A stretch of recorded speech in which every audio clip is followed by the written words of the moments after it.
ही आमच्या महायुती सरकारची प्राथमिकता आहे। मी माझ्या पहिल्याच पत्रकार परिषदेमध्ये सांगितलं होतं की माझ्या कारकिर्दीमध्ये मत्स्य खातं आणि बंदरे खातं याच्या अंतर्गत आम्ही सागरी सुरक्षेला सर्वात जास्त प्राधान्य देणार।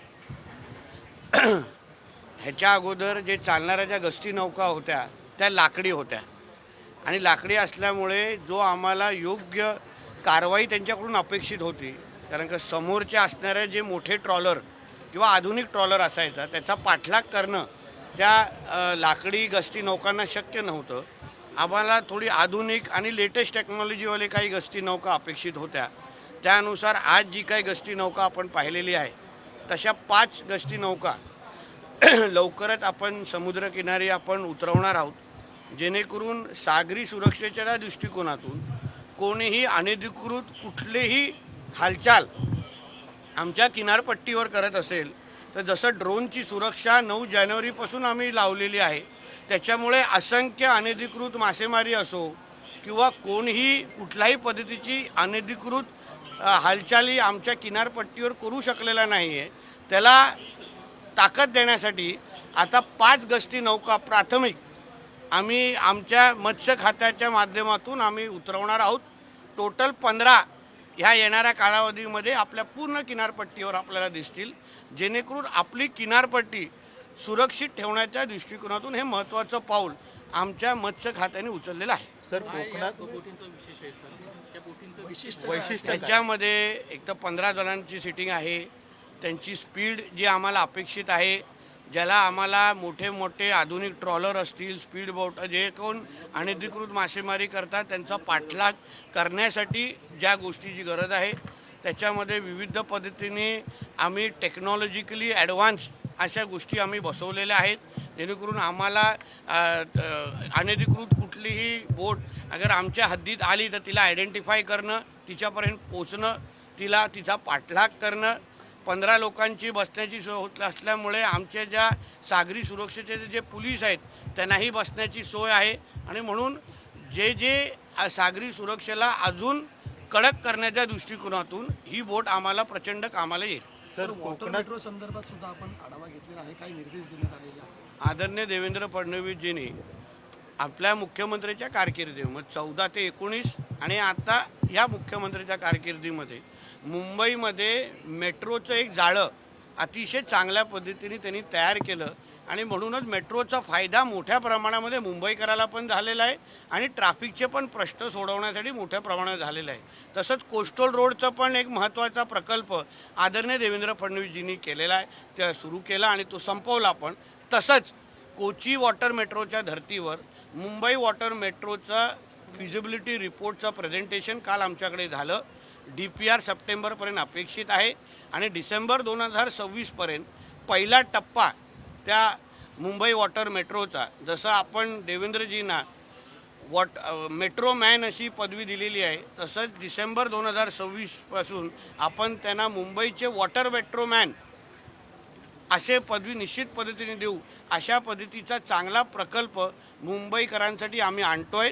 त्याच्यामुळे मुंबईच्या लोकांचा वेळ निश्चित पद्धतीने वाचेल, खर्च निश्चित पद्धतीने वाचेल आणि मुंबईच्या ट्रॅफिकचा प्रश्न निश्चित पद्धतीने सुटेल। सर, कोकणामध्ये पाऊस खूप मोठ्या प्रमाणामध्ये आहे, बऱ्याच ठिकाणी नद्यांना पूर देखील आलेलं चित्र सध्या पाहायला मिळतं, काय सध्याची स्थिती आहे? त्या संदर्भात मी कालच आपले कलेक्टर असो किंवा ZP आणि सगळ्या जे मुख्य जे लोक आहेत त्यांच्या सगळ्यांबरोबर माझी बैठक झालेली आहे। असे काही म्हणजे पूल आहेत, साकव आहेत, रस्ते आहेत आणि विजेचा विषय आहे, या सगळ्यांबाबतीमध्ये आम्ही सगळेच म्हणजे मी सिंधुदुर्ग असो, रत्नागिरी उदयजी असो, खालती रायगडला आदिती तटकरेताई असो, आम्ही सगळेजणच जे सागरी किनारपट्टीवर असलेले जे जिल्हे आहेत त्यांना आदरणीय मुख्यमंत्र्यांनी सतर्क राहायला सांगितलेले आहे। त्यानुसार पडलेला पावसाचा सातत्याने आढावा घेतला जातो आहे, माहिती दिली जाते, मदत कार्यासाठी आम्ही सगळेजण अलर्ट आहोत। कोणी कुठेही घटना घडली तर प्रशासन त्यांना निश्चित पद्धतीने मदत करेल असा सरकारचा मंत्री म्हणून मी विश्वास देतो। मुंबई गोवा महामार्ग जो आहे त्याच्यावर दरड कोसळण्याचे प्रकार आहे, कशेरी घाटामध्ये गळती लागली पुन्हा एकदा। काय कोकणामध्ये पडणारा पाऊस हा प्रचंड वेगाने पडणारा पाऊस आहे, हवा जोराने असते आणि त्याच्यामुळे अशा घटना सातत्याने होत असतात. पण प्रिकॉशन म्हणून किंवा सतर्कता म्हणून जाळ्या बसवणा प्रकार असो किंवा रिस्पॉन्स टीम असो, ह्या आमच्या तयार आहेत. कुठे आता काल करुळ घाटमध्ये काही घटना घडली, विदिन फ्यू आवर्स ते आम्ही लोकांनी क्लिअर केलं. तसंच काही रस्ते बंद झालेले, संपर्क तुटलेला काही तासामध्ये आम्ही ते सुरू केले. म्हणून आम्ही सरकार म्हणून सगळेजण अलर्टवर आहोत. पाऊस तुम्हाला माहिती आहे की गेल्या वर्षापासून आता यावर्षी लवकर सुरू झाला, जोरात सुरू झालेला आहे. म्हणून प्रशासन म्हणून आम्ही सगळेजण सतर्क आहोत. राजकोट येथील किल्ला जो आहे त्या राजकोट येथील शिवाजी महाराजांचा पुतळा बसवला होता, त्याचा चबुतरा थोडासा खचला होता. काम कुठपर्यंत आलंय? कारण त्यावरून आरोप प्रत्यारोप पण आहे. एक महत्त्वाचा निर्णय जो मी काल सगळ्या जणांनाच विनंती केली, महेशकर मॅडमला विनंती केली, राज भोग जे त्यांचे सी आहेत त्यांना विनंती केली. आता आपण 100 दिवसामध्ये तो असा एक मोठा आदर्श असा एक पुतळा उभा केला, त्याचं उद्घाटन पण केलं. आजूबाजूच्या परिसराचं थोडं डागडुजीचं काम राहिलं होतं, ते आता मी त्यांना विनंती केलेली आहे की आपण थोडं, आता पावसाळ्यामुळे तसे पण पब्लिक लोक तिथे जाणं कमी आहेत. आम्ही त्या मी विनंती केलेली आहे, आग्रह केलेला आहे की आता तो भाग थोडे दिवस काही तासासाठी आपण बंद ठेवू, डागडुजीकरण करू, जी काय कामं आहेत एकदाच संपवून टाकू. कारण तो पिढ्यानपिढी तो पुतळा आता तिथे उभा राहणार आहे. राम सुताराजीने जो काही पुतळा उभा केलेला आहे त्याला आता कोणच हलवू शकत नाही, अशा पद्धतीचे ताकदीचा तो पुतळा आहे. पण आजूबाजूचा परिसर आहे, भिंतीचे काही कामं बाकी आहेत, फ्लोरिंगची काही कामं बाकी आहेत, बाजूला शिवसृष्टी येते आहे. या सगळ्याची कामं करण्यासाठी काही वेळ लागणार. म्हणून काही तासासाठी तो येणं जाणं लोकांचं तिथे थांबवावं आणि PWDने जे कामं करायची आहेत ते एकदाच संपून टाकावी, जेणेकरून हे दर 2-2, 3-3 महिन्यामुळे काही अशी अडचण होता कामा नये. म्हणून मी तशी विनंती केली, आग्रह केलेला, लोक सगळ्यांनी ऐकलेलं पण आहे. त्यानुसार काही तासासाठी ते भाग तो बंद राहील, आपली कामं सुरू राहतील आणि कायमस्वरूपी असा कुठलाही विषय उद्भवणार नाही ह्याची काळजी आम्ही घेऊन लोकांसाठी तो परत सुरू करू. एक राजकीय प्रश्न आहे सर की सुधाकर बडगुजर जे आहेत ते आता पुन्हा एकदा भाजपमध्ये प्रवेश करतात. एकेकाळी तुम्ही आणि आजूबाजूच्या सगळ्याच जणांनी त्यांच्यावर अनेक आरोप केलेले होते की ते अनेक अतिरेकी कारवायांमध्ये त्यांचा हात आहे असं देखील म्हटलेलं होतं. नेमकं काय होतं? बघा, लक्षात घ्या, बडगुजरांच्या हल्लीचा प्रवास हा हिंदुत्वाच्या दिशेने फार जोमाने सुरू आहे. त्यांचा स्वतःचा मुलगा आमच्या हिंदू सकल मोर्चे जे काही महिन्या अगोदर त्या भागामध्ये निघाले, त्यांचे स्वतःचा मुलगा त्या हिंदू सकल मोर्चामध्ये खांद्याला खांदा लावून हिंदुत्वाचा विषय आमच्याबरोबर घेतोय किंवा मोठ्या जोराने आवाज करतोय. आणि म्हणून मला असं वाटतं, कोण हिंदुत्व अगर भक्कम होत असेल, हिंदुत्वासाठी आमच्या खांद्याला खांदा लावून काम करायला तयार असेल तर कोणाला काय आक्षेप घ्यायची गरजच नाही. राणेसाहेब, सध्या महायुतीमधील 2 पक्षांमध्ये वाद पाहायला मिळतोय. भरतशेठ गोगावलेंनी एक अघोरी पूजा केली असा खडबडजनक दावा वसंत मोरेंनी केलाय. एक लक्षात घ्या, वसंत कोण मोरे कोण येतो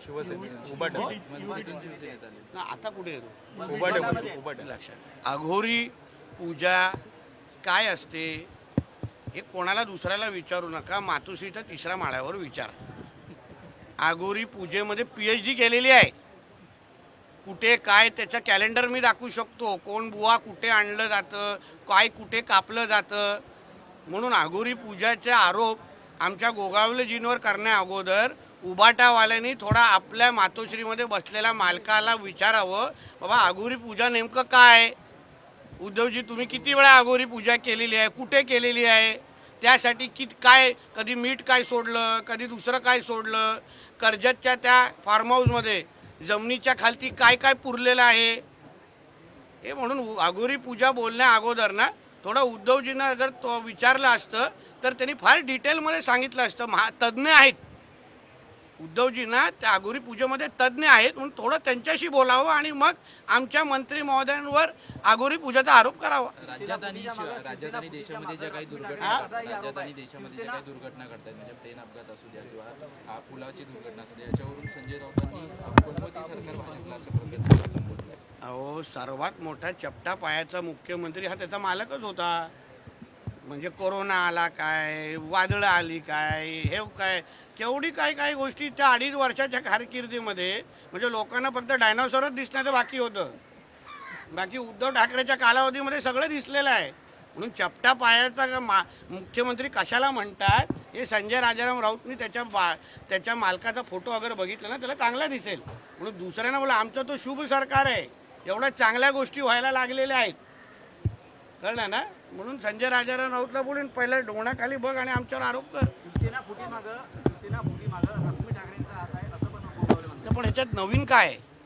ही माहिती मी अगोदरच दिलेली, त्याच्यावर त्यांनी शिक्कामोर्तब केलेलं आहे.